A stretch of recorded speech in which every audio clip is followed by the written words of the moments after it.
We're good. Hi, everyone. Mitch from Pickdawgz.com here with Joe Madden. It is Saturday, April 9th, 2022, here with your live show. We're live 7 days a week, 365 days a year. We have a bunch of guys joining us today. And I was checking. It was like, do we have any women joining us? But I guess it's just the guys joining us today. And of course, we've got tons of games to go over. We've got full Major League Baseball card. We've got just 4 NBA, and then there's some NHL. So plenty of action going on today. And, it's been a little bit of a bumpy start to the baseball season for me, and it's kind of expected. It's like it's some of the things that we kind of see all season long and, forget. And some of the other things maybe just a little too optimistic in some areas out of the gate, and in other areas, maybe just not realistic enough. Nothing crushes your hopes, and dreams like, blown run lines and guys, getting blown up right out of the gate and teams blowing gigantic leads. I mean, we see it all the time in baseball, and it's like we're seeing it right out of the gate again this year. So, it's it's early. I'm not like damaged, but I'm not where I want to be either. How about you, Joe? How's your baseball starting up? I know you got off to a good start on opening day. Yeah, good start opening day. I've been taking it really cautiously, 1 bet a day. So I was able to get it done with the Giants yesterday. Looked kind of scary at one point, but they were able to pull it off there. Yeah, the Giants did their best to blow that lead as well. And then, in extra innings as well. But they were trailing there, looked to be in some sort of trouble, but they got a runner, that guy that really not a big runner, that scores from first base on a ball that, boy, I got there's some crap calls already. I thought the call in Toronto at the plate, I thought he was out by a mile, and they gave it to him. His foot was clearly above the plate, did not touch. And I'm a Blue Jays fan, and I completely agree with you, Mitch. Completely agree with you. He was out by a mile, and it turned the game around. I don't know how they can miss it with replay, but it is what it is. It's one game out of a season, and the Rangers had plenty of chances to win that game. Plenty. They busted up Barrios. I mean, he got one out. That was it. I wanted to cry when I was watching that. He got like, crushed. oh, wow. Mitch was completely right. Oh, he's just so overrated. Awful. He's so overrated, that guy. He's one of those world of potential guys. And we have some world of potential guys going today as well. So a lot to go over with the gang, that's for sure. Absolutely. But anyways, why don't we bring in some of the guys that are here already? We have other people that'll be joining us later. So why don't we go ahead? We got Ron Romanelli with us, and we've got Brian Bittler. So small crowd today, but a strong one. And we can get rolling. So Ron, how's baseball treating you so far? The baseball's been doing pretty good. As far as premium goes, I just did 2 plays so far, 1-1. But as far as everything else, just a lot of baseball for me lately, writing articles, doing the Ron's Rundown videos, and just trying to keep up to date with baseball every single day for the next 4 or 5 months. It's going to be a long season, but it's going to be a good one. Definitely is a long season. How about you, Brian? Oh, congrats to Joe for being 3-0 in MLB so far. Yesterday, the difference between a winning day and a losing day was the Miami Marlins and Giants. But, you'll have those during a season. The ups and downs definitely yesterday across the card. Certainly appears to be a lot of value out there today. So we'll see how this schedule goes. So I don't know how you guys want to do this, but we could look at the NBA schedule, just 4 games on there on the NBA schedule today. And we could kind of go over these and then kind of just run down Major League Baseball real quick and call it a day. Absolutely. We got Jovan joining us. Welcome, Jovan. Morning. Good morning. Well, we're just talking about baseball getting underway. We saw your Boston Red Sox, another team that failed to close the door yesterday. They certainly had their opportunities to win that game.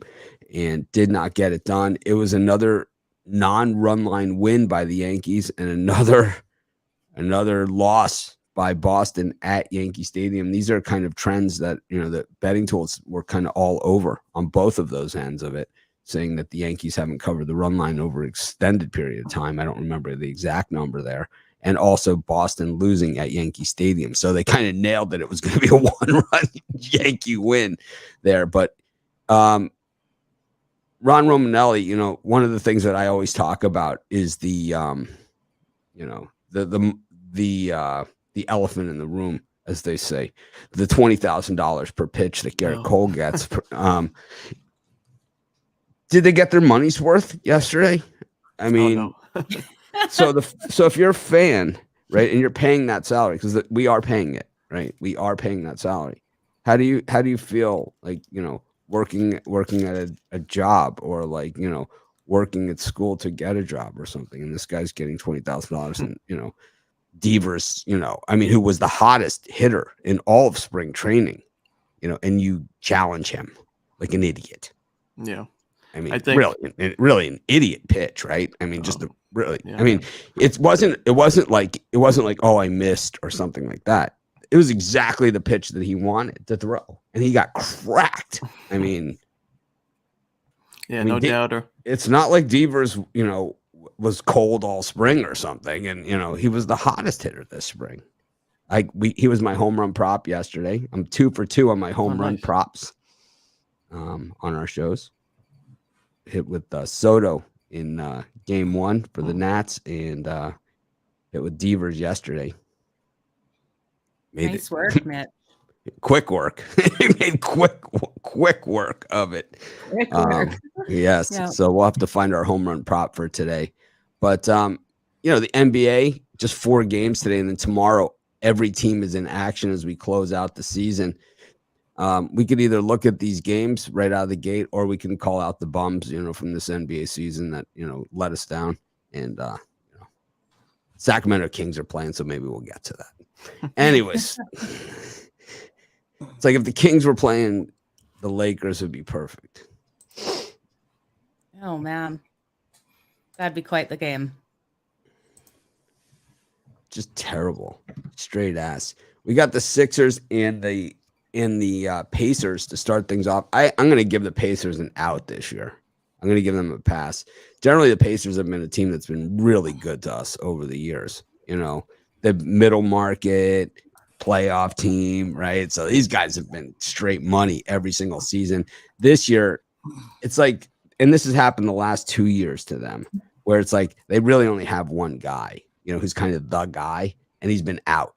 Right. So they had Oladipo last year, who was out like almost the whole season. Then they got LeVert, and then LeVert was out. And then they traded him. I don't know. I kind of like the direction that they're going, though. I think they're going to be a playoff team again next year. Up against the 76ers, a model of disappointment. A model of disappointment. Love it. Well, these are the people that drafted Foles number 1 overall. These are the guys, right? Yeah. These are the guys that, look at some of these draft choices. You want to talk about the process, right? And hitting a home run with Joel Embiid, who had to sit a year, right? Because he was injured. But you want to talk about the rest of the process. Ben Simmons, Foles. These are high picks, big money guys. Jason Tatum was taken behind Foles. It's like, ouch. Brian? No, I don't know about model disappointment. The 76ers are among the contenders last couple of years in the Eastern Conference, and they did strike out. That's part of the. That's part of the problem. That's part of the problem is that they had the overall best record last season, heading into the postseason. But they were not relevant once the playoffs started. I think we're going to see a really tight Eastern Conference playoff. It's going to be interesting to see Brooklyn and Boston Celtics and the Sixers and Milwaukee, all top-notch teams. Boston really hot in the second half, so should be interesting. Romanella, any thoughts on this game? Yeah, not too many thoughts, but I do know the Pacers' defense is basically non-existent. I mean, last 5 games they've given up 120 or more points, and 4 of those 5 was 125 or more points. These two teams just played on April 5th, and it was a 131-122 Sixers win. So they didn't cover the spread in that one. It was about an 11 and a half point spread, but they were up by 27 at one point in that game. They really just blew it in the second half. They lost the third quarter by 15 points. So in this one, I lean towards the over. I think anything below 240 in a Pacers game, there's some value on the over. I'm not too I don't really know how much Philadelphia will want to keep its foot on the pedal. I know they can still leapfrog the Celtics in the standings for the 3 seed in the East, but they don't have to win the game by 14 to do that. So, I lean towards the over. I lean towards the Pacers and the points, but definitely not a game I love. How about you, Jovan? Yeah, I was going to echo those thoughts. So the last game they played against the Pacers two games ago for them. Yeah, the third quarter was a real letdown, 40 to 25. That was basically the cover right there. For them, or losing the cover. And to an Indiana team that's just pitiful right now on the defensive end. Yeah, they could score and all, but they're not going to score like that against most teams. That's the problem that I have with the Sixers and Doc River team since he's left Boston. Even with Boston, he towards the tail end, he has teams that usually they can have a big lead, 25, 30-point lead, and all of a sudden they'll give it up. So I've seen that time and time again, a lot of times we was in with the Clippers and, now with the Sixers. That's kind of a problem. It's a trend, and it's a bad trend for Doc Rivers coach team. But yeah, I'm squarely on the over in this one. And I think it could get to 240 at least. The last game was 133 to 122 or 132 to 123, something like that. So yeah, I'm on the over. I would say the Sixers, but I can't. That's too big of a spread. They can do it, but will they do it? I don't think so. Joe?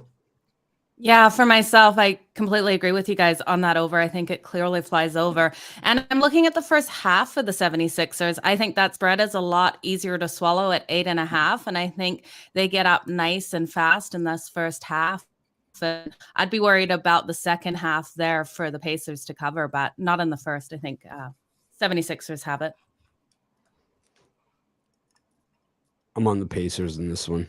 I'm not even thinking twice about it. It's a ton of points to be laying here with a Sixers team that, like I said, has had very little success in the playoffs. So they maybe try a different approach, and maybe, you don't want to rest these guys because now you have back-to-backs. You got really one guy who, if he goes out, your season is over.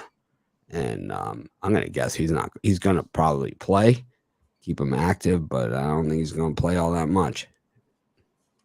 It's like when you're a one-man band and the one man ain't playing, tough to cover 2 touchdowns and change. I don't know. Maybe they're not a one-man. Maybe they're not a one-man band, but let's just say if Embiid went out, they have no chance of winning anything. That's true, but they're not a one-man band. Tyrese Maxey and James Harden. They have a How do you think those guys would be? How do you think those guys would be without him? He carries. They would be able to go anywhere without Embiid. But no, Maxey was a good pick for the Sixers. That was one of their good draft picks. So no, absolutely. They've had some good ones. I'm just saying, I agree with you 100%. Falls over Tatum is just, it's a head scratcher all the way. He played on a bad team. He's not like he was a high school star that came onto, Washington and was like that. It's like none of the pieces of the puzzle added up to him being the number 1 overall guy that he was going to be this gigantic success in the NBA. There's nothing there. Like, it's like there are other guys that, it's it makes sense that maybe they were a late bloomer or maybe something, whatever. But it's like this guy, the pieces don't even add up. You could justify the Darko pick easier than you can justify this one. I think overall the scouts had Fultz rated number 1 in that draft, if I remember correctly. It wasn't just the Sixers. But I they think it was drafted one. him. So. I think it was one of those drafts where they took Fultz and everybody else was really happy about it because nobody else wanted to take a shot on that guy. And when they went to trade him, it wasn't like people were jumping out of the woodwork. No, saying, they didn't get anything for him. We'll throw a few number ones at you for him. He's a number one overall. It's not even like the guys with the 28th pick. We're saying, hey, we'll give you a number one. No way. Anyways, got another game here. Got the Memphis Grizzlies and the New Orleans Pelicans. The Grizzlies, oh man, what a great season. These guys reinvented themselves. They did. They reinvented themselves. Has there ever been a situation where a guy got injured and the team got so much better? And then all of a sudden the guy comes back and now they're even better than this. Jovan, what do you think? John Morant went out early in the season. These guys started playing defense. Now he comes back. They play defense again. And it's like, wow, it's just a totally different team than, the Civ that we've been watching. Yeah, I think that when that happened, they were already on a good little run. But when John Morant went out, it was basically like sink or swim, fellas. Let's go. You gonna do it or not? They have a few guys that have been together for a few years, and it just clicked. And the thing I like about someone like John Morant is that when he was injured, he was on the bench encouraging the guys. You don't see that a lot on a consistent basis with these stars or superstars. You'll see them on the bench sometimes, and then other times you won't see them at all. So-called getting rehab. So I just think that they're a tight-knit team. They've grown together, and this is their time. Whether they make the finals or not, I don't know, because the Western Conference is going to be a hell of a dogfight, with some of these series, just like the East. But I like the progression that they made this season, sort of like the Celtics of the West. Brian, any thoughts here? On this game here, I'm going to go here with the Pelicans plus the points. 13-4 on the road, last 17, 4-1. They're 7-2 last 9 against these Grizzlies. And I think both teams really don't have anything to play for, but I think it's a close game. And if you're going to give me 5.5, 6, I'll take it with the Pelicans, but just the lean. Ron Romanelli? Yeah, this is a tough one, but I'm actually going to lean towards the Grizzlies in this one. Not much to play for either team at all, but the Grizzlies haven't really looked like that. They haven't really had much to play for in their past few games. They didn't play very well at Denver, but against the Utah Jazz, there was really no reason for them to compete in that game, and they forced overtime. They were down by a pretty good margin late in that game. They forced overtime on a buzzer beater. So I do think that there is still a level of competitiveness with this Grizzlies team, and they don't want to limp into the playoffs either. So I think they break that losing streak, and I think they win this game at home by about 8 points or more. So I'll lay the points with Memphis. Joe, Grizzlies 5 covers in a row at home.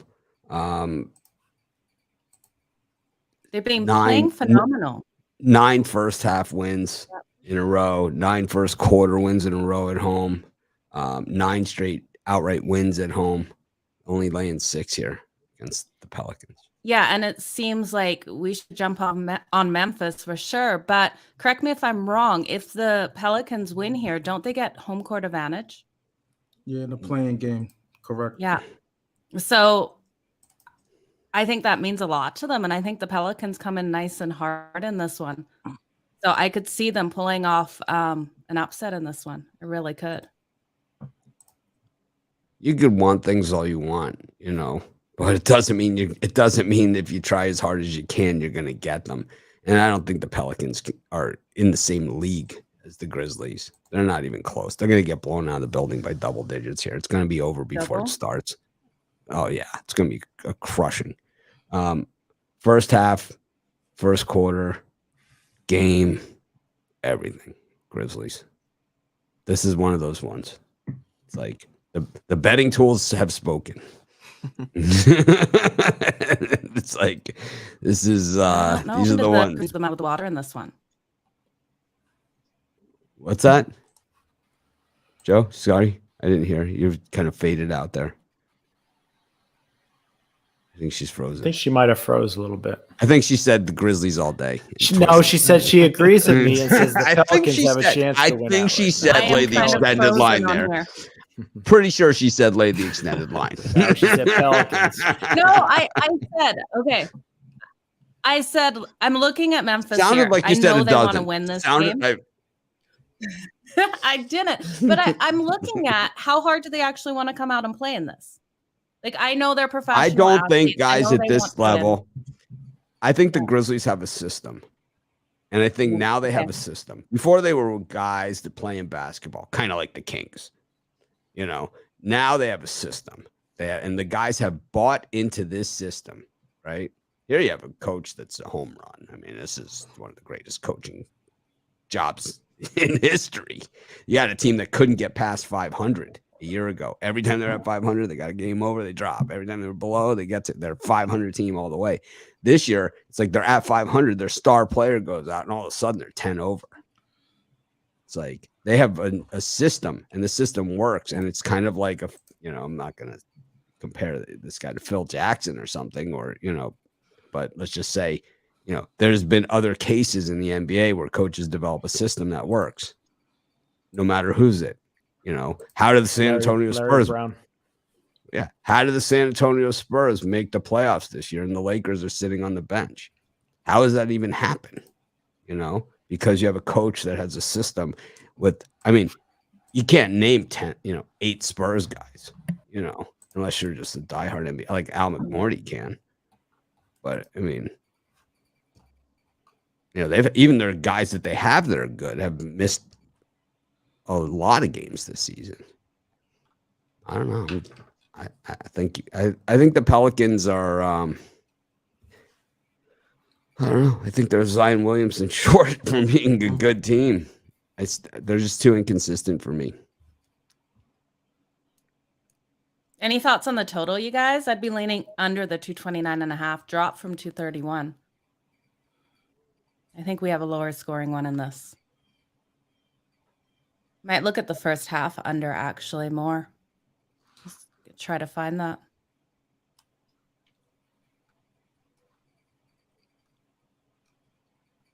I have no play on the total.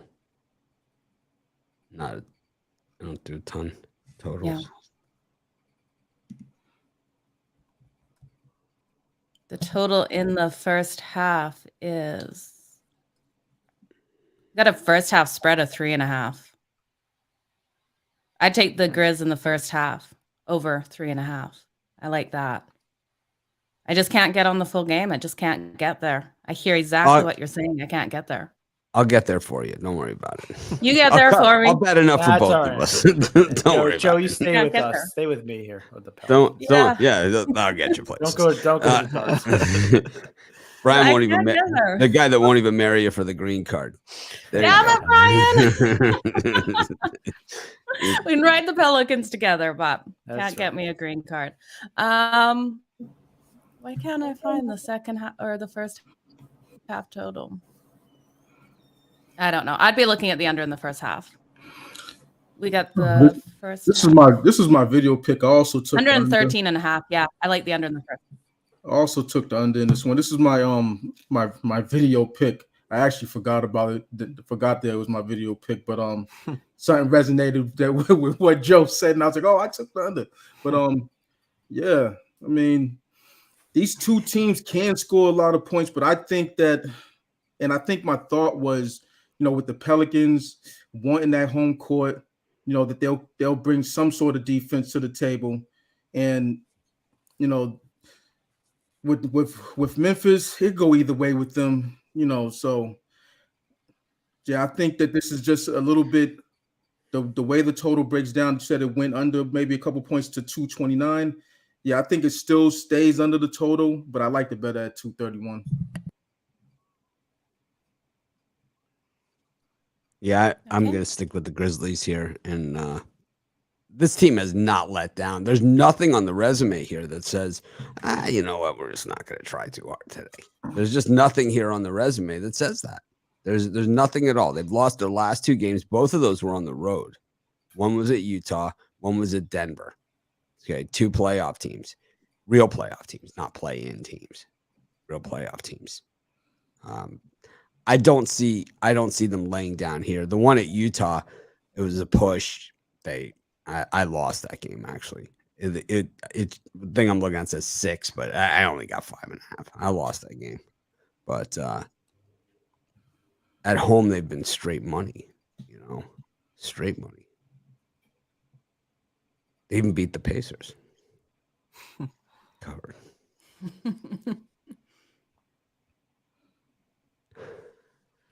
Anyways, we'll agree on that one that we all got the Grizz. Anyways, take we got this. We got the Spurs versus the Warriors. Speaking of the Spurs, here they are getting hot at the end of the season. It seems it's every year it's this way for them.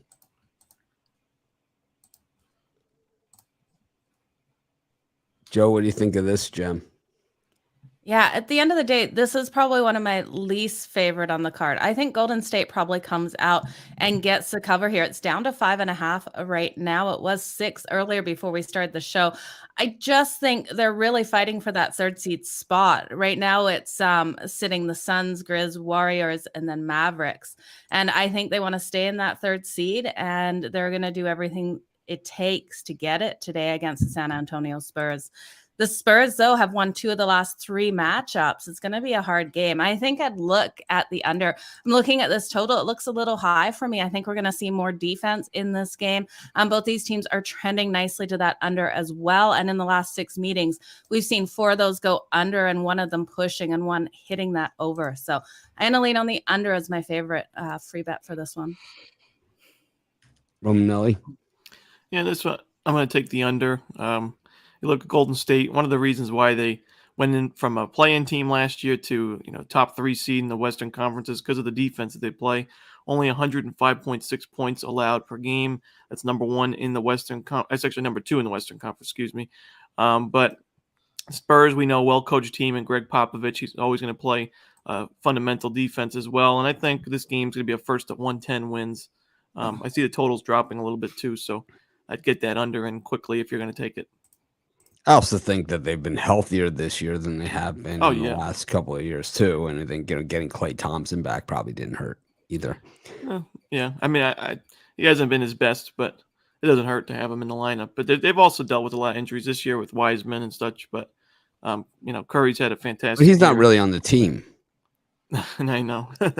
I think the guys that haven't played in over a season are really not even on the team. Right? It's like, I mean, does he even count?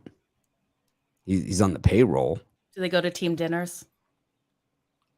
I don't think Zion does. No, probably not. We're down on Zion. Big time. We're not Zion fans. I'm a Zion fan. What's his basketball card going for these days? Not as much, not even close to as much as it was. I really don't know off the top of my head, but the whole market went way down, not just Zion, but the whole sports card market. Collapsing, or it peaked out and then it's collapsing? Because I know that it was really running. Yeah, it was. A lot of people got into it, and there was just too many people in for it for the prices to hold up where they were. But I think vintage cards are still holding the same price, but the modern cards are just falling out a little bit.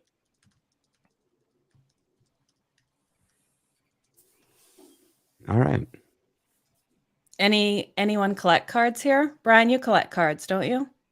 More so recently, but I like the vintage cards like Romanelli was talking about. So vintage cards. Yeah.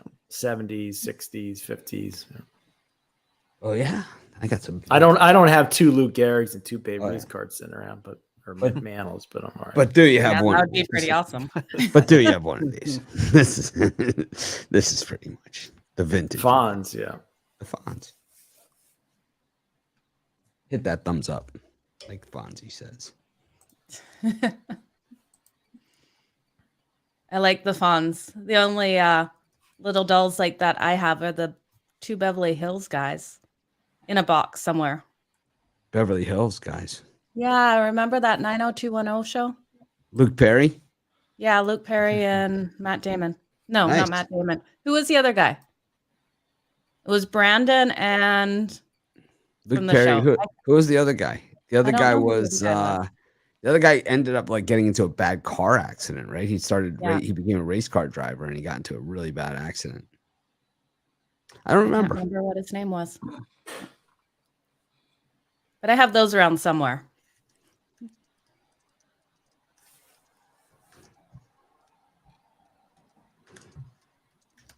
I'm glad you have Fonzie out of the box, so doesn't need to be in a box. No, he doesn't need to be in a box. Dylan. Yeah. It was Dylan. Brendan and Dylan. Yeah, but what's his real name? Jason Perry. Jason Perry. No, it's Luke Perry and Jason Luke Perry. something. Jason P. It says Jason P here. I thought Perry. No. Tell us the last name, you guys. Jason Priestley. Priestley. That's it. That's it. Is that it? Is that right? Yeah, it is. Totally Close is. enough. I suck at trivia. Wow. All right. Star Yeah. power. Yeah, so I'm on the Spurs in this one. There's no DeJounte Murray in this one, but a lot of their guys are interchangeable. He's a standout on the team, but just the way they play their system, they're at home, getting points. Both the spread and the totals going down. I would say the Spurs in this one. I think they don't. The one thing about the Spurs is that they don't quit. I'm not saying that they play good defense because they don't, but they always find themselves to be in tight games. 8-1 against the spread in their last 9. I gotta go with that. I run with the Spurs.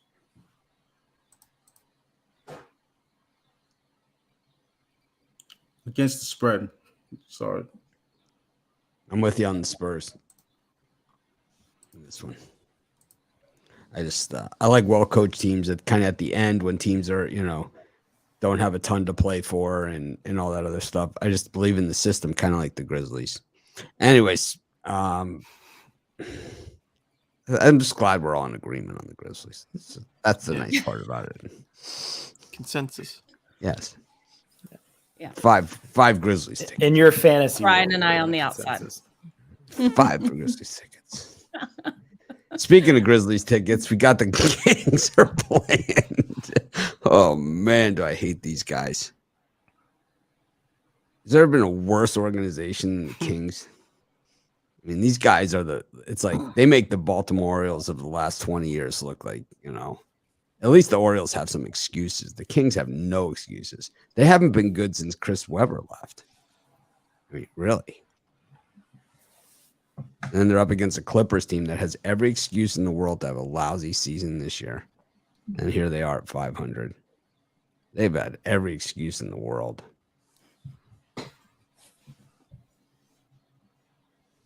Yeah, I'm not seeing any defense in this one. I'm just going to take this one over and call it a day.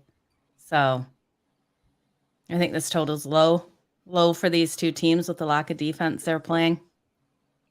Not going to take a side in this. Clippers have let me down way too many times to take them here. There's been so many games they've let go. I can't lay the points with them, but there's no way my money's going on the Kings. Joe's a Clipper hater. Not a Clipper hater. Sounds Not like a big it. fan. Sounds like you've got some Clipper issues. Oh, they've done me dirty in games that they should have won and covered, and they've lost straight out. So I can't put money on them today. Joe's looking for a better world, a world with no Clippers. You're putting lots of words in my mouth this morning. Wow, I've heard that before. Anyways, haven't heard that one in a while. Romanelli? Yeah, I'm going to take the Grizzlies here. No. I'm going to take the Clippers here. Yeah, it's not a game I would even think about watching or betting. But if I had to choose, I think the Clippers laying the points is an okay investment you can make. They've won their last four of their last 5 games, and that includes some big-time wins over the Bucks, the Suns, the Jazz, 3 playoff teams, a play-in win over the Pelicans by 19, and then they forced overtime on the road at the Chicago Bulls. So they play well at home. The Kings struggle no matter where they play, and I think the Clippers win this one by double digits. Jovan, Kings fan? Absolutely not. I was I was looking at the Clippers in this one and was contemplating pulling the trigger on them, but I think the spread's too high. And I started looking at the trends, which actually sides the Kings. It might be a degenerate bet, on the Clippers just to have something on it, but so I'll lean a slight lean to the Clippers. Brian? Yeah, for me, I'm just going to lean here towards the under. I don't think we're going to see much of an effort here from Sacramento as far as at least on offense. I think they're going to struggle to get. I know all the trends on Sacramento side leads to an over here, but I think the under is 14-5-1, and the Clippers' last 20 games versus a team with a 400 win percentage or worse. I think scoring's going to be tough to come by. I'm going to go with the under here at lean. Definitely a game I'm staying away from, though. Taking the Clippers on principle alone. Can't stand the Kings. I'd rather lose money on the Clippers than bet on the Kings. Hate them. I just don't understand professional athletes that don't try. It bugs me.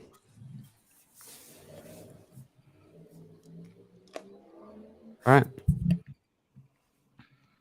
Well, Ron, what are you selling today at Pickdawgz? And today I got a 3-pack in the MLB. It's our first Saturday in baseball, so hoping to hit it hard. Been pretty slow start to the season, only 1 pick per day, but now we're going with a 3-pack, so looking to cash these tickets with you guys today. Brian? Pretty solid 2-week stretch for me, although yesterday was a losing day. I'm going to get back on track. Super sharp 3-pack, 2 Major League Baseball plays, 1 NBA for $50. Pickdawgz.com, premium picks. Check it out. Jovan? Yeah, I got a 3-pack in Major League Baseball. Yeah, it's been a slow start for me in baseball, but it's baseball, so what can you do? You could be winning the game, for 8 innings, and then in the 9th inning it all collapses based on managerial decisions and what have you, putting in the wrong closer, not the wrong closer, but the wrong reliever, and then it all goes to hell. But yeah, so I have that. I also have a couple NBA plays and an extra MLB play for longer term subscribers. So yeah, that's where I'm at.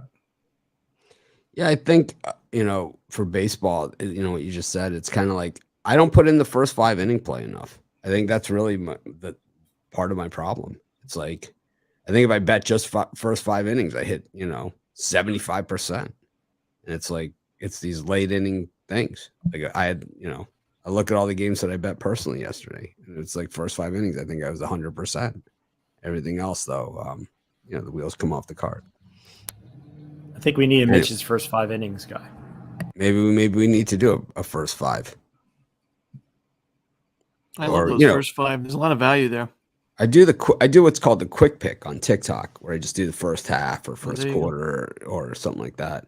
But it's like maybe we should do more. I should do more of those type of bets.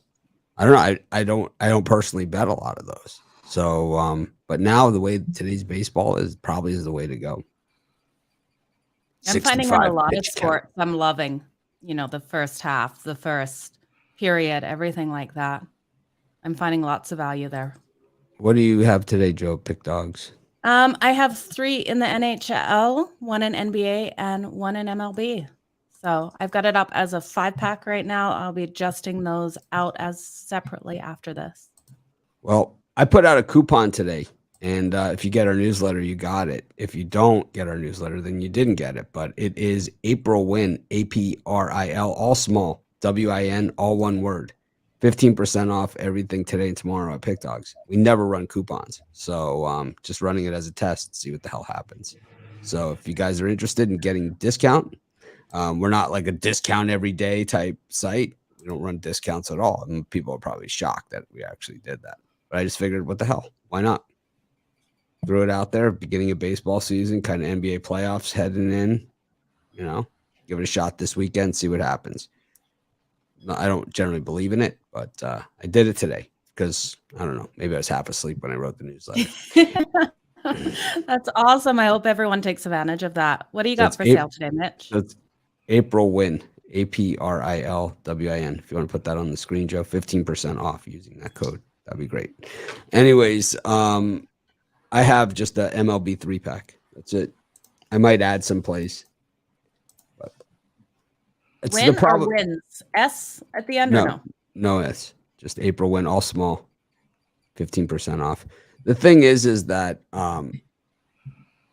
with the time change, I'm super struggling, because it's like I'm getting up now at 3:00 in the morning and I don't have time to do anything. Before it was 4:00 in the morning, and like if I got up at 3:30, it gave me a little bit of room, but I can't get up at 2:00 or 2:30. It's too early. Yeah, way too early. Maybe put in apply code April. Can we add that to the front? That'd be great. So because people get confused. Do you think if you lived on the East Coast that it would be all messed up for you as far as your time frames go? I don't know, but I know that this is a problem.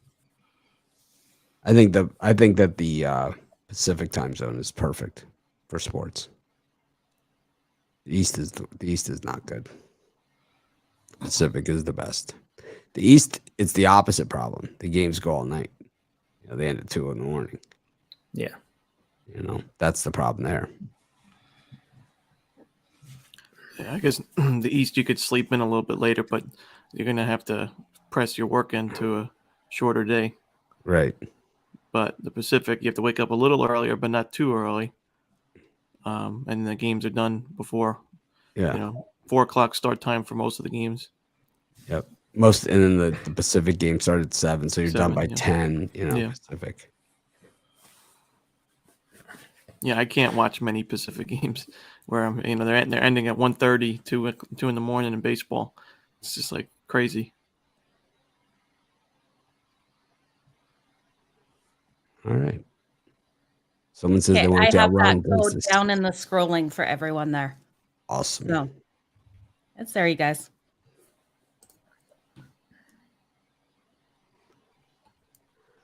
Okay. That brings us to baseball. So got tons of games in baseball today, you guys. Yep. Got early action. The Rays and the Orioles. It was a pretty exciting little game they had yesterday. The Tigers and the White Sox, another exciting game yesterday. The Twins and the Mariners, and Cardinals and Pirates. Any of those four for anyone? For who wants to go first? Brian? Yeah, I'll go first. I'll take a chance here. I like the under in the White Sox Tigers game. I think we're going to see Dylan Cease have a real solid season for the White Sox. I think he's terrible. Great year. I like Dylan Cease. I think he's going to have a breakout year. And Casey Mize of the Tigers, I think he's going to have a strong season as well. I think both these pitchers today are going to pitch well. I think it goes under the 8.5 White Sox and Tigers. That's one I really like early. Tigers alternate run line. And the Seattle Mariners with Logan Gilbert on the mound. I think he's another young pitcher you got to keep an eye on. Sonny Gray goes for the Minnesota Twins.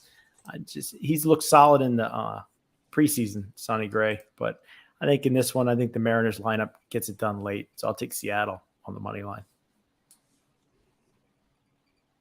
Jovan, any of these four?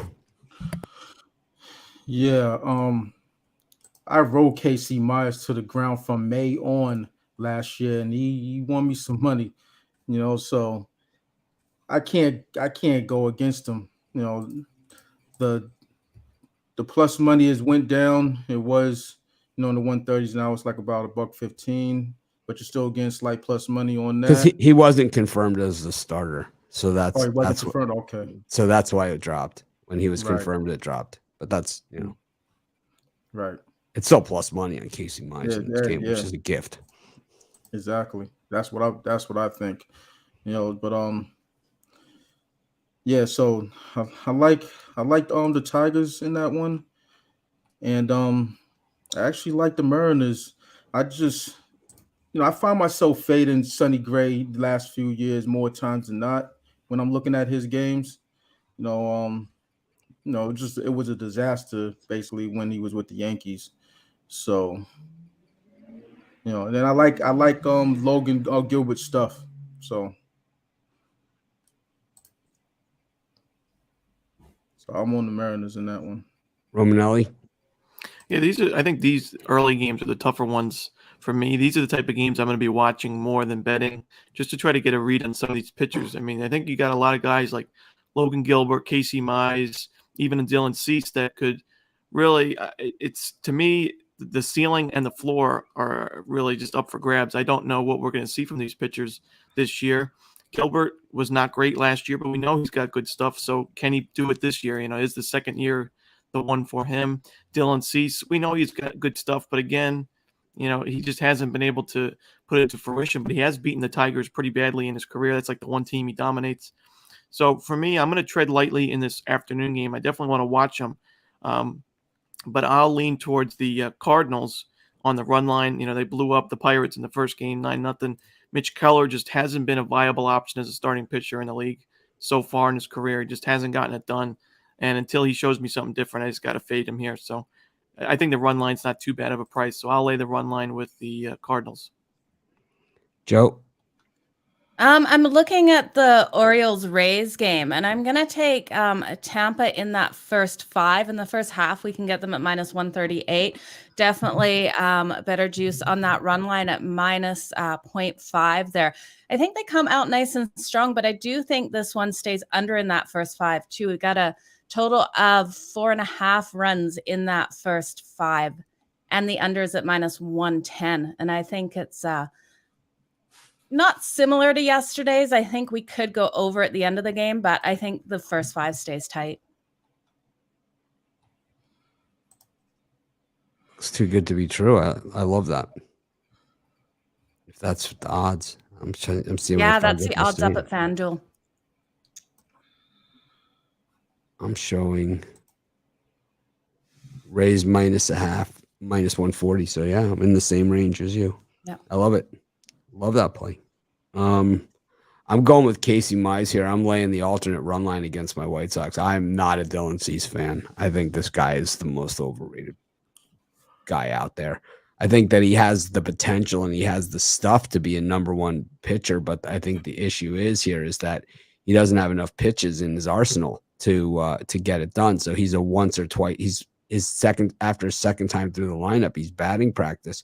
He has a tailing fastball is his pitch. And the thing is when the fastball doesn't tail, it catches way too much of the plate. And he throws so hard that, well, Major League Baseball hitters swing really hard too. So you got a hard, straight ball hitting a Major League Baseball player's bat. Not a good combination. Casey Mize, the former number 1 overall for the Tigers. They've got a few of these guys, right? Number 1. It's like it's kind of they're the Sixers, right? They have a bunch of number 1 overalls. They, Mize, we've seen him develop over the last 2 seasons. He's kind of come up. He's less wild than 2 years ago. He's wild. It's just wild. He's kind of Luke LaRouche, right? I mean, he was all over the place. Last year, we saw him really come together and put it together. But once again, young pitcher now going over the course of a long season. But here we are now back at the beginning of the season. So I'm going to expect he's going to be super strong today. We're going to see him take it to another level this year. I think he's a outside Cy Young Award candidate here for Casey Mize. I think he's that good. He's way better than Garrett Cole, who's also a former number 1 overall. I don't know about that. Way better. No, Garrett Cole is the most overrated sack of crap out there. He is terrible. I could agree with overrated, but you can't say Casey Mize is better than Garrett. At this point, I would rather have him than Garrett Cole, and it's $36 million. Well, salary wise, yeah. Anchor. Yeah, salary wise, but I still don't even know. I just Casey Mize has not proven really much yet. Yeah, but what Garrett Cole has proven is that he can't win the big game. Yeah, I agree. I just like, listen. When you pay a guy $36 million, and you wheel him out for a must-win game, and he gets smacked. Yeah. He deserves to. He should give the money back at that point. I agree. Oh God, I forgot to even mention today, and we're gonna segue here for a second away from these games, but Dabo Swinney, of all people, now complaining about the system. Okay, I've been complaining about the system for a while, right? And I said the image license is going to be a big problem here, right? And the transfer portal is a big problem, right? These are things that should be good things, but these are big problems for college sports right now because they're not done in an equitable way. They're not done in a way that it's like the transfer portal, there's no limitations. And with the image licensing, there's no limitations on it either. So Texas A&M saying, okay, we got $20 million to give our recruits for image licensing is it's basically paying guys to come to your school. And there's no rule against it because the rules are all outdated. I fully agree with all those things. But Dabo Swinney is part of the problem, and he's now complaining because he didn't win. It's like you didn't win, so your guys all left, and then you guys were behind on the image licensing and didn't stockpile the cash because we know what's going to happen at Clemson, right? I mean, they're going to stockpile a ton of cash. They have the biggest following of the biggest college football forum on the internet is Clemson, and it always has been, not just because of the recent success, even way back, it always was the biggest. And Dabo Swinney complaining that the system is inequitable. Yeah, because you don't have Etienne and Trevor Lawrence anymore. It's not equitable. Is that what's going on here? When you had Trevor Lawrence and Etienne, we didn't hear a peep out of you about having all these kids that you promised all this stuff to that are hitting the transfer portal left and right because you promised them playing time that you're not giving them. How about that? How about if you promise these kids' parents that they're going to have playing time and you don't give it to them? How about you come mow their lawn for a freaking year or something? How about that? It's like, how about some accountability on your part? You're part of the problem, Dabo Swinney. You're not part of the solution. You just don't like it now that you're not winning. And it's like, I'm not the only one calling this guy out. I mean, this guy's jerk face. I mean, yeah, we know there's a problem. But don't just sit there and say there's a problem, because now what it sounds like to me is there's a problem because you're not winning. And because this image licensing thing, it's going to benefit some teams in your conference more than it's going to benefit you. Way more. Way more. There's some big boosters out there that own some big companies that can use some images. This is the problem, right? I mean, this is a huge problem that the NCAA, by not limiting these things, by not having some sort of, overwatch, they just kind of said, okay, right? It's okay to do this.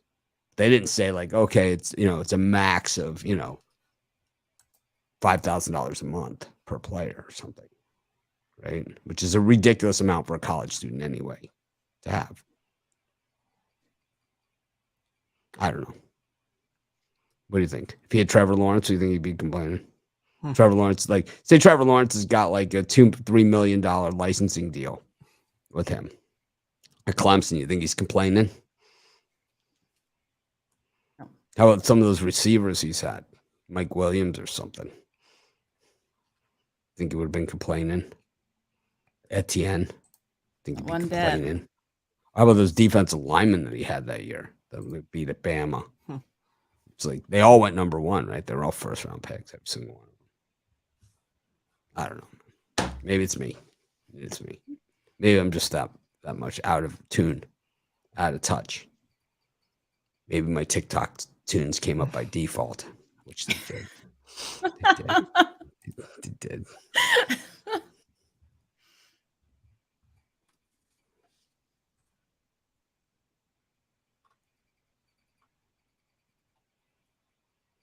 Yeah, well, these 5 stars would rather die than not go to Texas A&M. Yeah, for the money. It's because most of these 5 stars bust out. How many of these 5 stars bust out? Tons of them. Look at the Florida's quarterback this past year. Oof. How many stars was he? 20? Terrible. Which one? The one that got the ones that got your coach fired. Henry Jones has struggled, but Anthony Richardson's got a bright future. Yeah, sure he does. He does. Sure he does. He does. Yeah, sure he does. Emory Jones, they had to move on from him, but I mean, AR-15, he's got some talent. We'll see what happens with the new coaching staff. It's probably going to be another down year, but it's like, so like the greatest Gator of all time, Wilbur Marshall, right? Best football player they ever had. What would he be breaking down in image license? In Florida. Florida's got a huge booster base too. I'm surprised they're a little behind the curve here, right? Yeah. They're going to be after this year, now that it's been cracked open, you're going to see crazy amounts of money flying at these players. Crazy amounts. 20 million that Texas A&M had is going to be nothing compared to what some of these other places have. I mean, Miami has some big boosters too. Marcus Lemonis said he's going to build him a stadium. It's like, this guy's got some money. He is the prophet. Big booster. Alex Rodriguez. Big Miami booster. Big Miami booster. Built a baseball stadium. Got us on probation. Way to go. I can't stand A-Rod. A-Rod used to shag balls at batting practice for Miami as a kid. Miami baseball. He signed with Miami to play, but he never played with them. Anyways, speaking of baseball, we can get back to the games. Dabo Swinney, I don't know, man. I think if you would have complained last year before the season, I think then we would care a little more. I think that Jimbo, I don't know, man. Jimbo Fisher has a national championship at Florida State. I don't think those were his players, right, that he won with. I always have a problem with the guys that win with somebody else's players. I also think Sonny Gray gets it done here. I don't care what Jovan says. I think Sonny Gray comes out here. We saw in Cincinnati a different Sonny Gray than we saw with the Yankees. And last year we didn't see the real Sonny Gray. He was kind of banged up last year and tried to fight it through it. And I think when we've seen Sonny Gray healthy, he's 3-run guy, right? So it's like he's going to give up 3 runs max. So it's just the Twins have to score some runs. They only scored 1 yesterday. That was the problem. They had opportunities. They just didn't get it done. They gave up the 1 home run in the first inning, and they never gave up another run the rest of the way. And the thing is that the Mariners are the kings of the 1-run game. Yep. I mean, they are the 1-run game guys, right? These are the 1-runners. So, wow, Dwayne Haskins died. That's sad. Oh, wow. Really? Yeah, that's sad. Unless someone's screwing with us, which I hope they would not screw with us. It's Rodney, who generally is a regular viewer here, but wow, thoughts go out to his family. He's young. Yeah. Super young. That's terrible. Wow. For the circumstances of that. Car accident. Sheesh. Oh, hit by car. Oh, man. That's awful. Wow. Dabo Swinney, college football needs a complete blow up. Yeah, right. All right, let's get back to these baseball games. I like the Twins here with Sonny Gray. I think that this series is such an even series between the Twins and the Mariners. I think it's going to, no one's going to sweep this series. Logan Gilbert, he is what he is. Mitch Keller sucks. But Miles Mikolas is totally overrated, too. He's a Tony T guy. Tony T loves Miles Mikolas. Does he? Loves him. Loves him. Mitch Keller's not that bad. Okay. Mitch Keller is He's got the Mitch name. Yeah, he's terrible. I know the line is dropping, Brian. But Too many people making making love to Keller's the good. Cardinals here today. I can understand that. I see that point of view, but you can't just say all of a sudden Mitch Keller's good just because the line's dropping. No, Mikolas is his price on that game's way too high. Sure, I know. I wouldn't lay minus 220, but the line's gone down, so the run line's a little bit feasible, a little bit more feasible. Dwayne Haskins was 24. That's crazy. It's heartbreaking.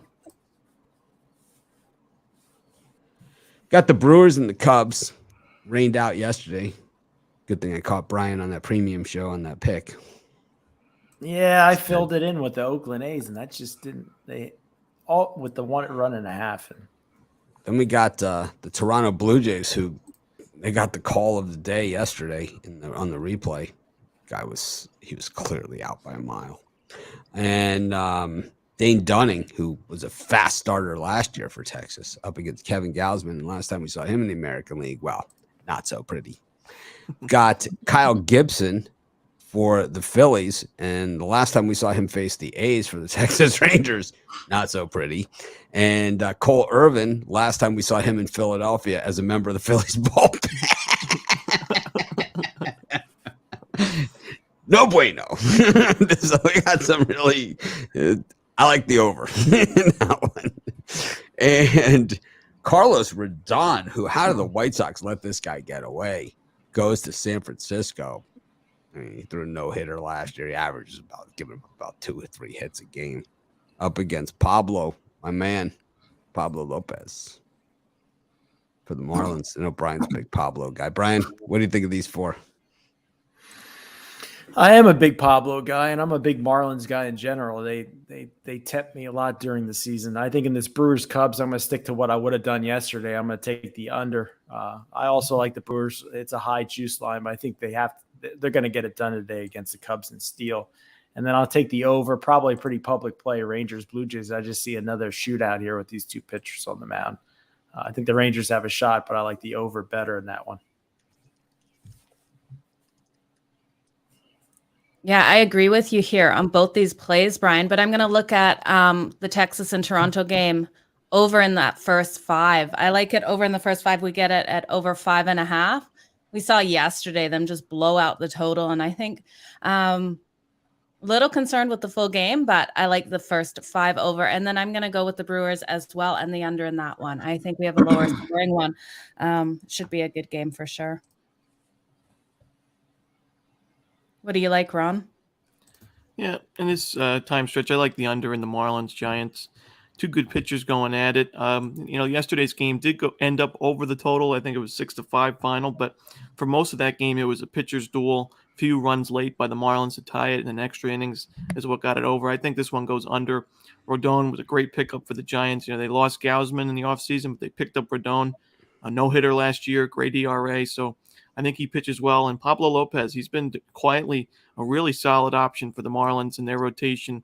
This Marlins rotation could really go up against some of the best teams in the NL this year.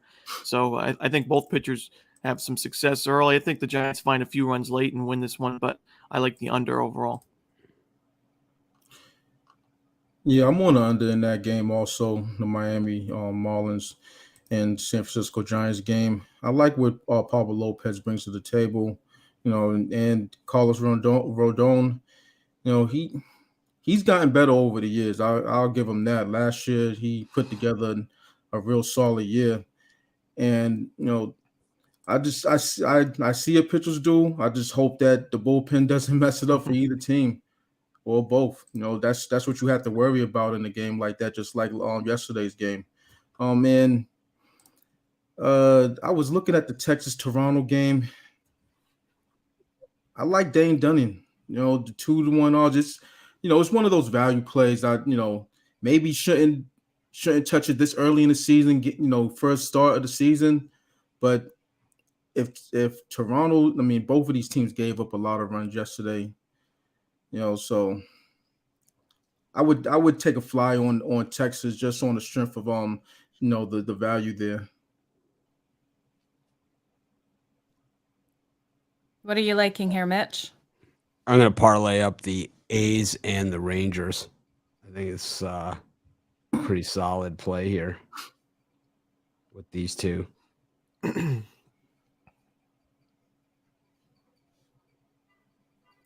So, I'm going to take the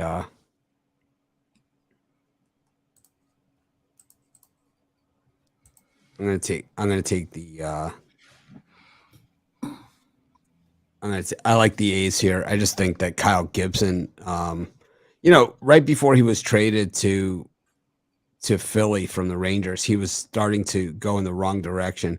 We saw him pitch last year, but with Philly, and by the time he got there, he really was going in the, like I said, he was kind of the old Kyle Gibson, the one that Brian used to pick all the time in Minnesota.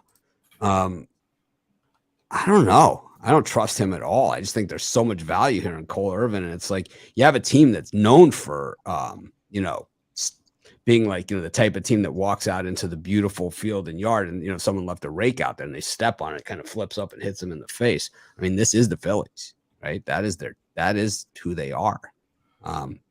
I don't see them stringing together wins against a scrappy team to start the season. I don't care. I'm taking the A's. I think that one's layup. And I think the Rangers, they got screwed yesterday. I'd expect them to come out here and play real hard against the Blue Jays. Dane Dunning, he was on the White Sox. The White Sox traded him for Lance Lynn. They had gotten Dane Dunning in the Adam Eaton trade, one of the greatest trades in the history of baseball. The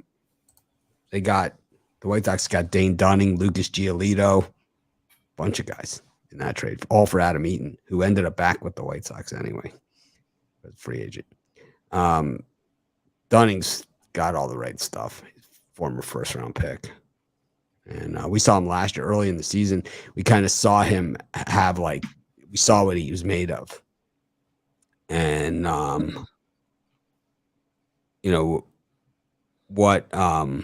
what we see from rookies, in general, and what we saw especially from guys last year. So last year, we have to remember that guys were coming off of a 60-game season, right? So they hadn't gone the whole 162 games, the marathon.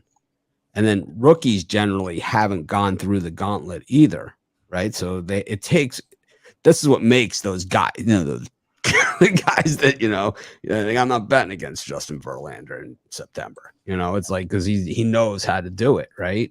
It's like, and that's what makes those guys, and that's what makes Garrett Cole not one of those guys, right? Because he can't do that. And, that's why I complain about him. And it's, I think with Cole, I understand he has some talent. I get it. He throws the ball a million miles an hour, all these things. But the reality of it to me is it's like, I like the guys that get it done. The big time players for me step it up in the big time games. Michael Jordan hits the shot, man. Larry Bird hits the shot. These guys hit the shot, man. They don't get smacked around by the Boston Red Sox out of there in 2.5 innings. I mean, like this guy in the big game. I mean, he fell apart in the last month of the season. He was, when they needed him most, he was at his worst. And it wasn't like, the team needed to score a couple more runs to support him or whatever. He didn't carry his end of it. It's not like he lost 1-0 ball games. I can go on about this all day. I do, right? I kind of do. But, I think with Dane Dunning, I think that this guy, what we see is, and we're going to see from Casey Mize, is now they kind of make the progression one more step forward. Because these guys are super young, right? Dunning is his third season. Yeah, third season. He was with the Nationals. He didn't play, and then he's with the White Sox, and now he's with the Rangers. So the White Sox, the year he was with the White Sox, was that 60-game season. And then last year he had 27 starts, 4.51 ERA. But most of the damage of that ERA was later in the season and later in games. We're gonna take them here. Kevin Gausman in the American League. The last time we saw him pitch in the American League, he's not good. So. All right. That's all I got to say about that. Parlaying those two.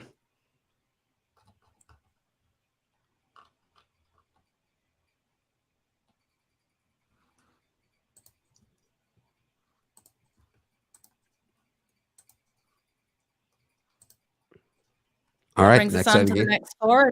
Yeah. Yeah, sure. Got the Yankees and the Red Sox. Thought the Red Sox had that one yesterday. The Royals and the Indians, or Guardians. So did it again. Guardians. And the Mets and the Nationals, who are kind of looking like they might be the worst team this year. Not the worst team. They're No, not I the think they worst. are. I think they are the worst team this year. I think they're in the running. Yeah, they could be. They could be the worst team this year. They're The terrible. Orioles are saying, "Hold my beer." Yeah, I think they're in that conversation with the Pirates and the Orioles. I think they're in that conversation. They have this. What do we know about this pitcher today for the Nationals? He only pitched one game last year, right? Yeah. What did we see? 5 innings he pitched. 6 hits, 2 runs, 2 earned, 9 strikeouts, and 3 walks. So he's Yeah, good strikeout stuff. He's not going to go deep in this game. It's going to be a bullpen game for the Nationals, and that's not a good thing.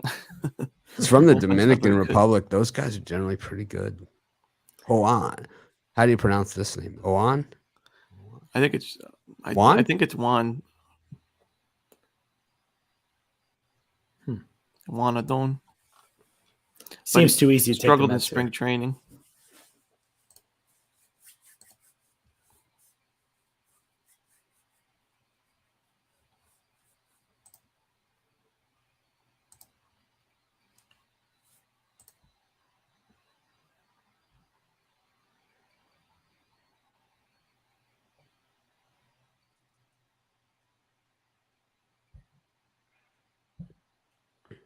I don't know. Well, what do you think of these games, Ron? I think I'm going to take the Guardians on the money line here. They're getting plus money as of now. Brad Keller, just not a guy I want to lay a price with minus, even if it's just minus 125 at home. Just really hasn't been very good in the last few seasons, and his strikeouts per 9 have gotten up a little bit, but just gives up a lot of good contact to opposing hitters, home runs, walks as well.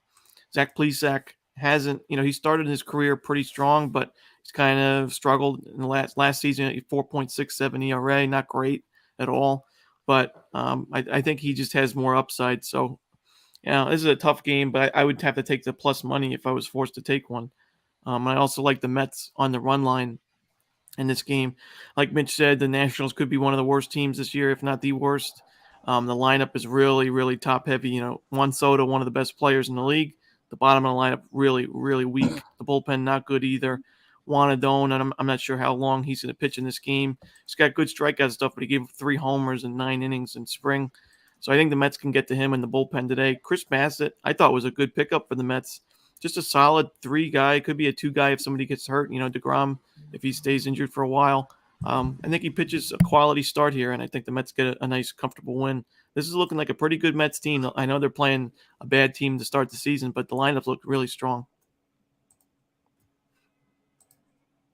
Brian? Yeah, I'm going to take a shot with Nick Pivetta and Boston Red Sox today. I think they're the better team against the Yankees. Severino, I seen him pitch in spring training, and he did all right his last start, but the one that I saw him pitch, he had control issues. I think he barely got through 1 inning in that start. I think Boston gets to him here, revenges yesterday's loss. And I'm going to take a shot with the Washington Nationals, just a lean. It just seems like a crazy price for Chris Bassett, 135. I don't see the Mets going 3-0. These are the type of games the Mets lose. I'll take the small crack with the Nationals.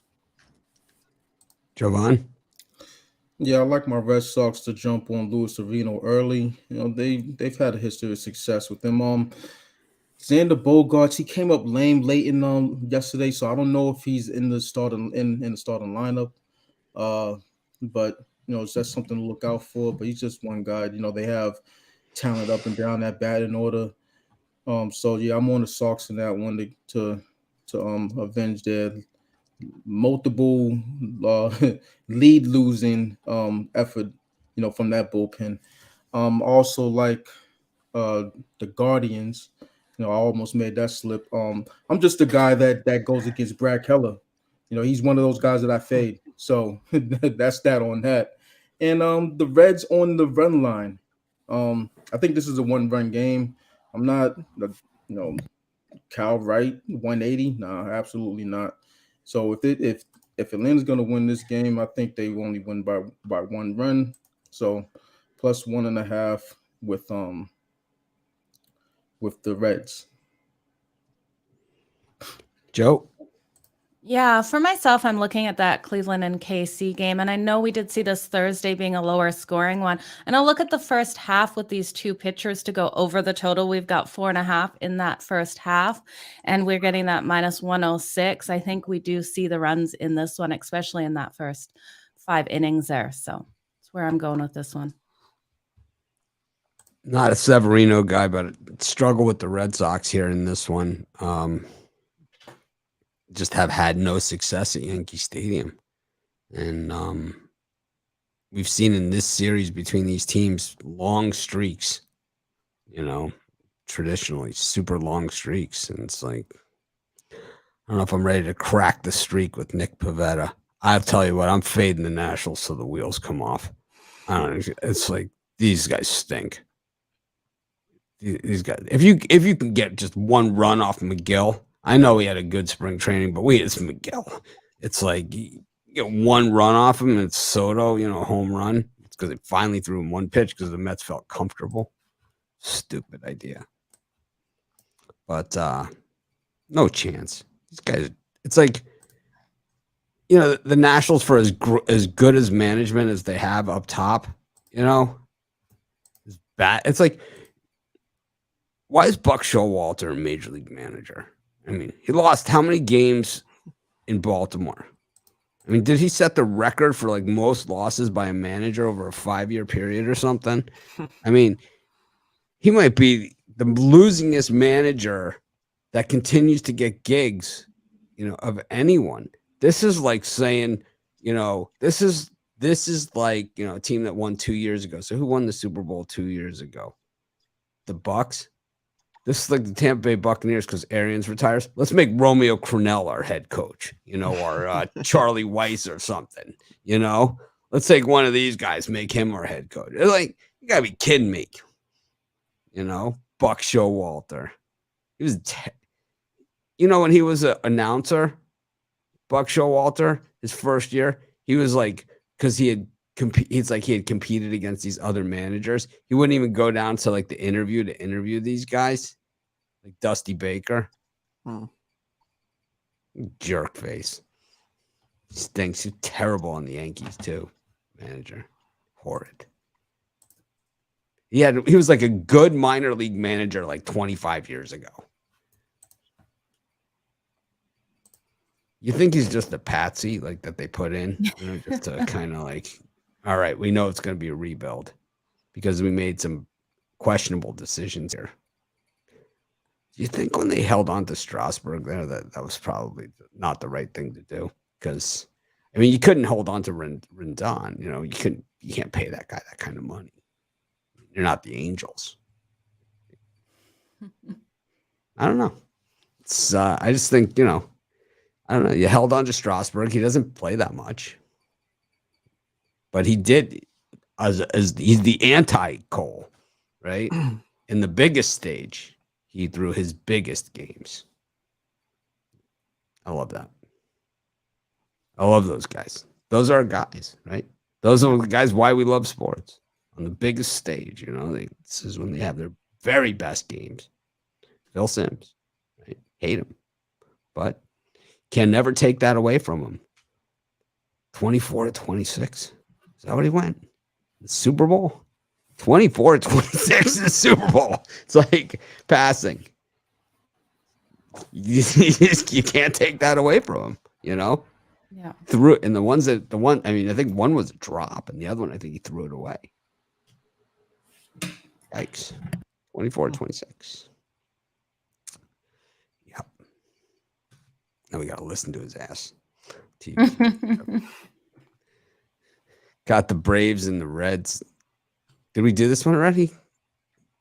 Sounds like we've been here before. Games. Yes, We've got the last 3 games on the board. All right, Kyle Wright sucks. I'm going to say it. I feel better about myself saying it. Got it off your chest? Yes, it's off. Okay. But Vladdy's not my guy. Vladdy's a Brian guy. He rode Vladdy till the wheels fell off last year. I faded him. What are you talking about? Gutierrez. Yeah. Oh, is that what happened? You faded him? It was something with Vladdy. He had a horrible record in the minor league, so I was fading him, and he was winning, I think, at first, but then the wheels fell off of him.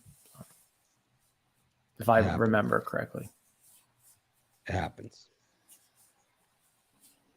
No, that's exactly what happened.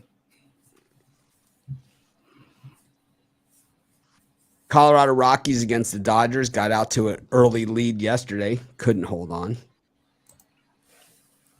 Got the Arizona Diamondbacks against the Padres. The Padres came back with a shutout of the D-backs yesterday. Really, to the D-backs' credit, they held the Padres to 3 runs with Merrill Kelly pitching. Merrill Kelly's not that bad. The Padres are. Padres have some bad juju going on over there. And then the one that we're all waiting for, this is the game of the day. Angels Astros, Noah Syndergaard, Justin Verlander, 2 guys coming off of big injuries, 2 big money guys. We got $80 million worth of pitcher out there today. The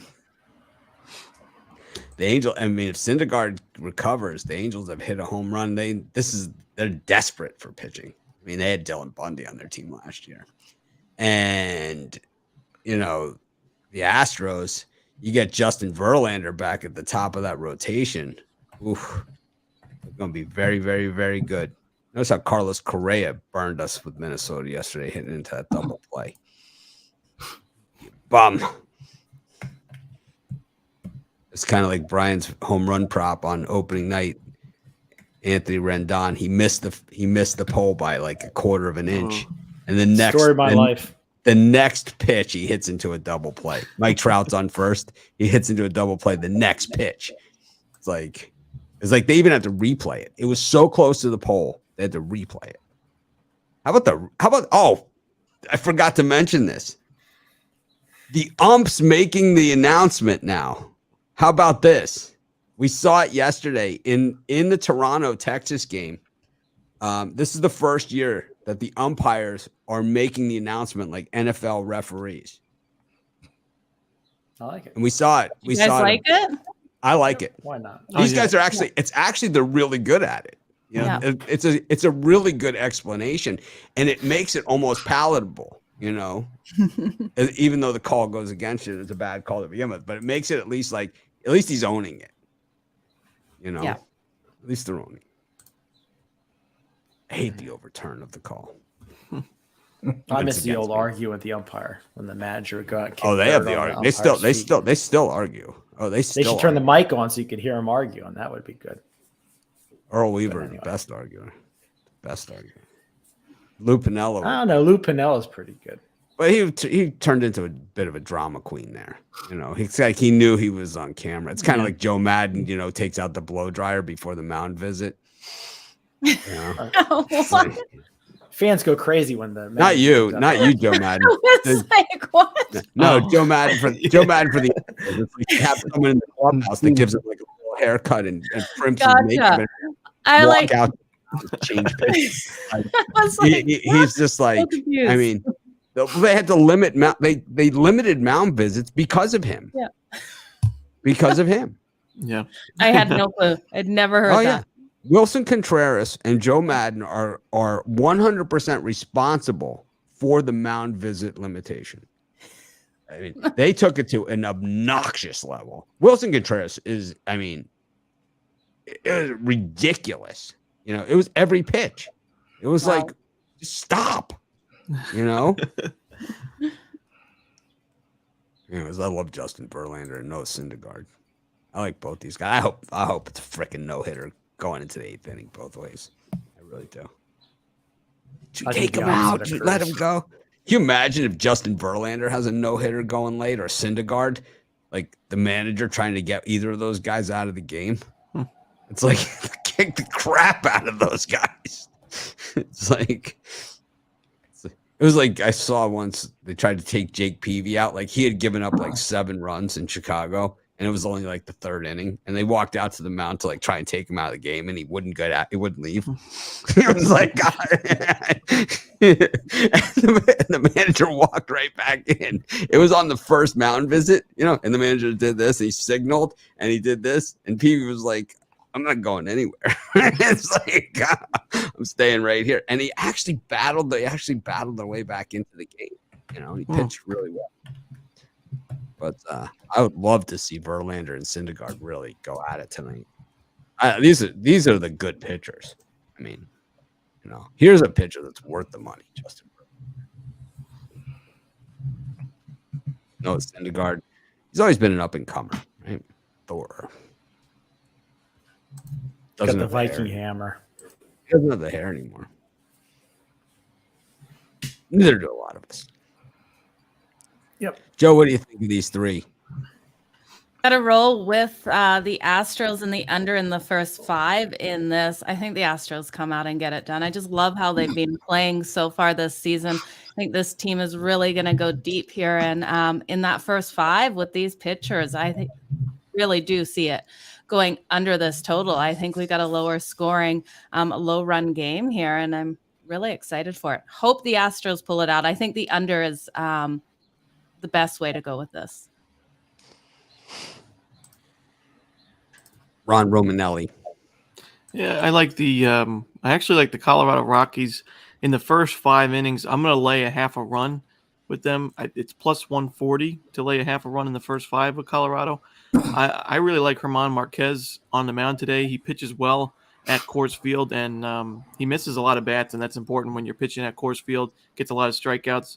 And Tony Gonsolin, he's all right. He's an above average pitcher, but I think the Rockies can get to him, especially at Coors. So for me, I think that all the value is taking Colorado in the first 5, and I worry about their bullpen later on in the game. That's why I wouldn't take them in the full game, but it's not a bad idea either. I think the Rockies definitely take the lead after 5.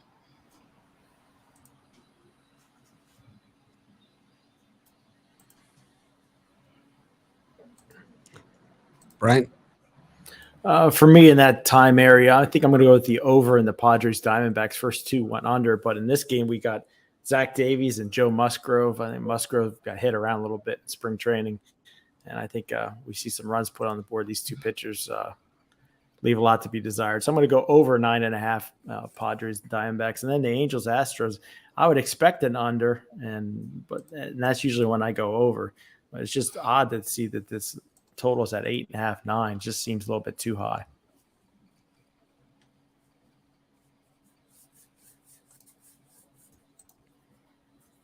Javon? I'm going to run with the Astros in this one. And for me, I almost pulled the trigger on this as a premium play, but you know what you're gonna get with Justin Verlander. He's tried and true. He's been through injuries before and bounced back. He's been doing this for a long time. Whereas Noah Syndergaard, we really don't know what, for a long stretch of what he's gonna be like, as far as coming back from a major injury, going back on the mound. And the problem that I have with the Angels is that, it's like they just throw money at the problem, instead of doing it how they should, which is, generating, good players. So in their minor league corps, and it doesn't work for them. They're one of those teams that, throwing money at the problem just doesn't work. And, they can have all the talent they want, but it doesn't gel together. So, they're 0-2. I think they go to 0-3. So I'm on the Astros.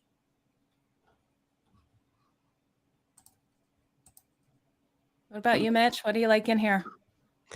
I like the Astros too. I like Justin Verlander. I just think that this guy's, I know Romanelli thinks Jacob deGrom is the best pitcher of this generation, but I actually think it's Justin Verlander because I think he's done it more tried and true. I think deGrom is the most effective when he's on the hill. And I think, we could look back at, some of the previous generations and probably argue over pitchers as well. And I always say, the guy I wouldn't want to stand up there against Randy Johnson, but Greg Maddux over that same era had some pretty solid success, doing it a different way. But I would say that, Justin Verlander is the best pitcher of this generation, and you look at the wins, look at the championships, you look at the total package that he's delivered for his team in the big games and getting his teams to the big games. And I think Noah Syndergaard has great stuff when he's on and he's healthy and all those things. He's great.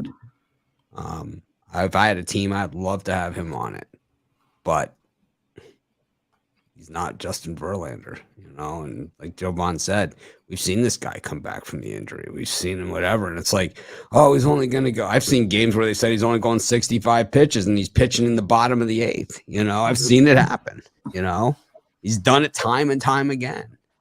What can you really, he just has really good stuff. Right? He's just one of those guys. He's first ballot Hall of Famer. But he's 39 years old. At a certain point, a pitcher just, loses it. Yeah, but Justin Verlander, when we last saw him, he was far from losing it. Syndergaard's in the prime. Maybe, maybe not. We don't know. All right. We don't know where he is. How do you look in the spring, Romanelli? Syndergaard, both pitchers actually look pretty good, I believe. Verlander pitched well. Syndergaard, let me see. I think I remember Syndergaard had like a 2-point-something ERA in spring. And he's coming off a much bigger injury. He's been out for quite some time now. Yeah, he has, and that's part of that. Actually, no. He had a 1.04 ERA, 8 2/3 innings, 11 strikeouts, only 3 hits allowed, 1 earned run, 2 walks. So really good spring training for Syndergaard. You think that we could look at some of these spring training outings and say, well, did he face this Astros lineup? Oh, yeah. Depends on the opponent, yeah. I mean, I think it comes back to that again here. We saw an Angels, team that got pretty much mowed down by Framber Valdez. More than just mowed down. They got pushed around. You're not going to stop Mike Trout completely, that doesn't happen. But they limited the damage from him too. I don't know. The Astros are a much better team here. I think what Jovan said about the Angels throw money at the problem, but I think when you throw money at the problem, that there's not enough money to hit all the problems. That you got to eventually grow some of that talent and bring them up, And while the Astros lost Altuve, I don't think they're even worried at all. How about the Braves saying we hated Freddie Freeman? How's it going to be like without Freddie Freeman? We hated his guts. It's like because he doesn't come across as that guy, right? I know, yeah. It's like, man, we got rid of that jerk. It's like, that was the best. Really the best comment that you had that I've seen, right? Yeah. It's like, because you never saw it coming, right? Yeah. It's like Tim LeCastro. It's like, oh, God, get him out of here. Diamondbacks. Well, it's like when Zach Greinke won the Cy Young in Kansas City. They couldn't wait to get rid of him. Like, well, that I could see. He's a strange guy. A lot of these pitchers are strange, though. But Greinke like sits on the ground, on the mound. He's very short. And in his interviews, he's a little oddball, Greinke. Yeah, he's not a social guy. No. Freeman seems like a nice guy, but maybe there's more to him than we know. Could be. All right. Well, that wraps up. Oh, we got NHL. Joe, you want to take over the skate onto the ice here? Yeah, so I know you and Jovan don't do NHL. So what we'll do is just the first half of the card, second half of the card. If you guys are looking for more in-depth in the NHL, Puck and Crazy will be up hopefully by, well, it's almost, time is it Eastern right now? It's 10 here, 12 Eastern.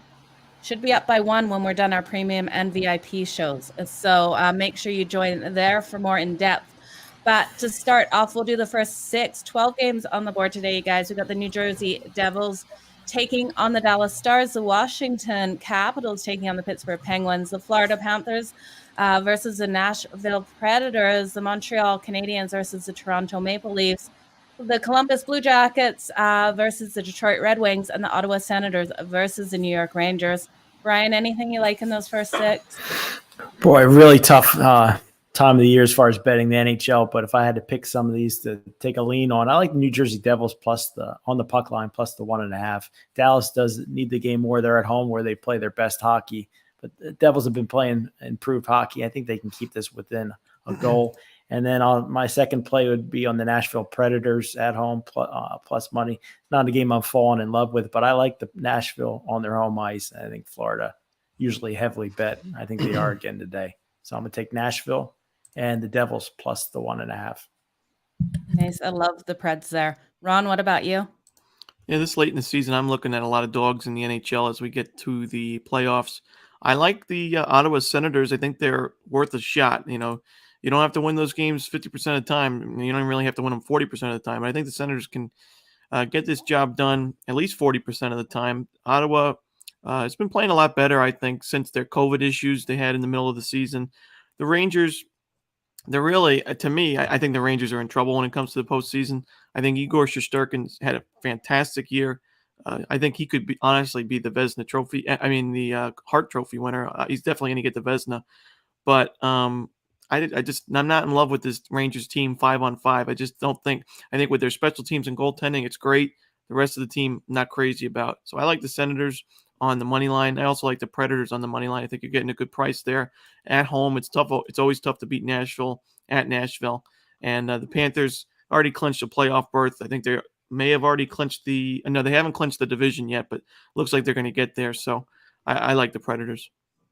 Yeah, I love them here today, too. We look at the Florida Panthers. They're on that back-to-back. I think they struggle in this one. Home ice advantage plus, and you're getting that plus money. Definitely like it. I'm also looking at the Montreal Canadiens to pull off the upset. You guys can grab them on the puck line. You're still getting plus money on that puck line, but the Leafs have completely struggled against the Montreal Canadiens. They're also returning home from an extended road trip. This is their first game home since the end of last month. So this is a typical letdown spot, a spot that I love to fade that home team returning home. And I think the value of the Montreal Canadiens sprinkling on that money line at plus 320, that line is up to now, definitely is worth it. If anything, they keep it tight. So taking them on the puck line is the safest way. And you're still getting, I believe it's plus 125 on that puck line. So I love it there. And then for myself, I like the under between the New Jersey Devils and the Dallas Stars. I think we have a lower scoring one. This total's gone up to 6.5. I think it's too high. I think what we see now, the Dallas Stars defense is, even if they don't win this, they're going to limit New Jersey in this one. It's going to stay under there. Okay, last 6, you guys. We have the Calgary Flames taking on the Seattle Kraken. We have the Anaheim Ducks taking on the Philadelphia Flyers. The New York Islanders taking on the St. Louis Blues. The Colorado Avalanche taking on the Edmonton Oilers. The San Jose Sharks versus the Vancouver Canucks. And the last game of the night, Arizona Coyotes taking on the Vegas Golden Knights. We've got some phenomenal games in here. There's going to be some really hard matches in this one. Brian, is there anything you like? I think in that grouping, my best bet would be the Edmonton Oilers at home. They've really been streaking. It's a chance for them to get some revenge from a loss to the Avalanche a couple weeks ago. And it's just a stick out your chest spot here for the Oilers. I like them tonight. Then just to lean on the San Jose Sharks against the Canucks. I think minus 150 is a little bit too high of a price to pay on Vancouver. And then Romanelli's favorite team, the Islanders, on the money line against the St. Louis Blues.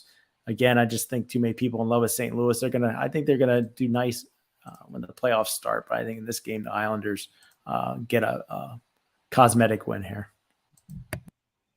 Cosmetic win? Cosmetic? What does that mean? Cosmetic means it doesn't really mean anything. It doesn't really go anywhere. It doesn't help anything for the Islanders. Oh, it's just so they're not in a playoff race. They're not in the last team to be out in the wild card race. Listen, we never say never. The Islanders are 11 points out of a playoff spot. That's 5.5 games. There's still 12 to go. So this game is a must win. It's not cosmetic. The Islanders are going to come into St. Louis. They're going to slap Jordan Bennington around. He's going to be yanked in the first period, and the Isles are going to win 7-1. Give me the Isles on the reverse puck line minus Wow. 4.5. Fucking Sounded like crazy you right just- there. Sounded like you just said to take your Sacramento Kings ticket and get the hell out of here. Get on your merry way. We have the Take your same pick, 30 but not for the same Out of reason. the Sacramento Kings, and we'll see. Show your way to the door. But no, for realistically, I do like the Islanders on the money line. I wouldn't lay 4.5 goals, but I do think they win this game. I don't think the Blues are actually going to do anything in the playoffs. I think they're one of the pretender teams in the Western Conference. I don't like their goaltending. I think their defense is really not great. Offensively, they're doing well this season. But if you look at the advanced analytics, they're pretty similar to teams like the Detroit Red Wings and Ottawa Senators and their expected goals for and expected goals against. So that's not a good trio to be in. So I'll take the Islanders here in a must-win. Okay, for myself, so we all know I'm a Calgary Flames fan, so a little bit of a homer pick, but I think they keep rolling in this one. Calgary is just so strong on that puck line on the road, going 20-15 this season. Seattle Kraken, you just can't put money with them. They're 12-23 at home on that puck line. Calgary just, I think, will own them today. I was trying to look at Calgary's team total just while we were pulling it up here, because I do think Calgary gets a ton of goals in this one, and I can see their team total going over. I just don't know if there's going to be value there with it. We got a total of 6 in the game. Yeah, their team total is 3.5 at minus 108. I absolutely love it. I think they easily get 4 goals on the Seattle Kraken. You guys have anything else to add in hockey? Nope, that's it for me. Okay, there we go, Mitch. All right. Anyone got props or parlays to round out the show? Brian, anything prepared here as far as a home run prop bet or regular prop bet or a parlay? No, for me, I'm going to parlay up the team that you don't like, the Seattle Mariners, and I'm going to take it, parlay them with the Detroit Tigers and White Sox to go under the number today. I think it's a solid parlay. Jovan, parlay or prop? I'll put out a 3-team out there: Red Sox, Rangers, and Guardians. Guardians. Right. On the board. Straight Keller fade. You could do a double Keller fade. You could do Cardinals and you should throw the Cardinals in there. You could fade Keller again. Don't fade Mitch. Whatever you do. Mitch Keller is horrible too. Terrible. My namesake. Terrible. Mitch Keller. What Keller would you prefer, Brad or Mitch? Me, Mitch. That is Brad Keller. I don't know, man. I don't know. Damn, that's interesting. Gotta put their stats together, side by side to judge that one. But Mitch Keller ain't too far off of Brad Keller, and Brad Keller did have a decent season in 2020. That short season. So I don't know. Throw your money in the garbage. 2-team parlay with the Kellers going at it. For me, player prop, I'm going to take the under 4.5 strikeouts for Jordan Lyles. I know it's pretty juicy, so if you want to lay maybe 4 under, I think that's a fine play as well. You know, Jordan Lyles, he's a 7.3 strikeouts per 9 last year. That's not going to get 4.5 in the 2-3 innings I think he pitches in this one. I think the Rays get at him pretty early. I think he has a short outing. He's been a below average pitcher in his entire career. And for me, that's just not going to change in one game against a good Rays lineup. So I'll take the under 4.5 strikeouts or 4 strikeouts for Jordan Lyles. Joe? Give me Brady Tkachuk of the Ottawa Senators for over on his shots on goal. We can get him over 3.5 shots on goal at minus 114. I like it here. He has been limited in some games, but I think he is in for a good game today. I'm gonna stick with my parlay of the A's and the Rangers. 2 big money line dogs there. And my player prop, I'm gonna try and make it 3 home run props in a row in 3 days. You guys are gonna love this one too. Jose Altuve at plus 320. I think Syndergaard pitches well, but I think he might give up a bomb ski to Jose Altuve. I read it on my iPad that he's got a good chance to do that. Anyways, thanks everyone for joining us. We appreciate each and every one. And take advantage of that 15% off. We don't generally run coupons, so kind of just a test, to see if it's something you guys are interested in. If you're not interested, we won't run discounts. You guys want to save some money? Well, today's the day. Today and tomorrow. Didn't really unadvertised special. That really gives it a really good chance of success. Let's have a coupon and not advertise it. I just learned about it this morning. I'll make sure I throw it out on Puck and Crazy. Yeah, I'll throw it out on all the videos for tomorrow too. Awesome. I'll put it on the screen. Sounds good. Well, everyone have a wonderful day. Thanks everyone for joining us here. Thanks everyone for joining us. Make it a winning day. We appreciate each and every one of you.